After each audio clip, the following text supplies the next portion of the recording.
Good afternoon. In this video, we're going to be discussing how to create a inline choice item for a item bank assessment. Our titled assessment is PD menu, which is what we're working on today, moving beyond multiple choice. And we're going to go ahead and create an item. So what we're going to do is go to our create box up at the top right, and we're going to go create items. Once we get to create items, we're going to be looking at where we're going to develop this item, which could be in several different locations. But for our purposes, we're going to stay in my workspace because that's where you're going to publish this item. This item will be called, and we're just going to call it something simple, inline choice.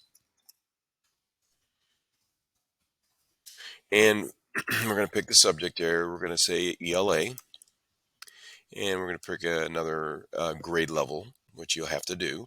So we'll pick grade 5. We're not going to utilize course group or course, but we are going to obviously select the item type. The item type for our purposes is inline choice. What you see here is an O and a P. That stands for online or paper. So inline choices can be utilized on both. It does not print out well on paper. Just keep that in mind. So I'm going to go ahead and check the inline choice. And then what will populate down here is you'll see we have to fill in our inline choice identifiers. So the first thing you see is we're not going to link a passage because we don't have one to link. We don't need to include teacher instructions because that's something that we will have on our assessment anyway. We're going to go to the actual question itself. So I'm going to develop the question here, and this is where we'll take a little bit of time. So I'm going to say, what is the next word in this phrase? And you'll all know this one. Row,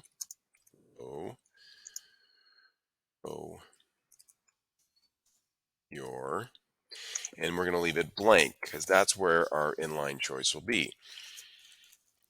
So how do we develop our inline choices for the students, which would be a drop down menu for them? Well, you go to this little icon here that says IC and you press IC. When you do that, it gives you something that says inline choice 1. So what we want to do is generate our inline choices. And we want to hit that generate inline choice, and it'll give us our extra choices down here. So I can put as many options as I want. So if I want to give them 4 different choices for the drop down menu, I just make sure I keep adding that option. So the first one, I'm just going to put car. Next one, I'm going to put skateboard, plane, and the correct answer, boat. Select this. I'm going to select the correct one. I can preview it if I want to, see what it looks like, but that's going to do that for you when you hit update. So I'm going to update my inline choices. Once I update my inline choices, it should update here. Well, it's not going to update for me. Let's take a look and see what it looks like then. That looks correct to me. So we're going to exit that item preview. Let's hit save and see if that works for us. Item saved correctly. Update inline choices. Let's go to the next screen. In the next screen, we're going to hit our reading literature. We're going to pick our standards that are attached to this particular question. So in this one, we're going to hit reading literature. We were in grade 5. And quote accurately from a text. We're going to click that one.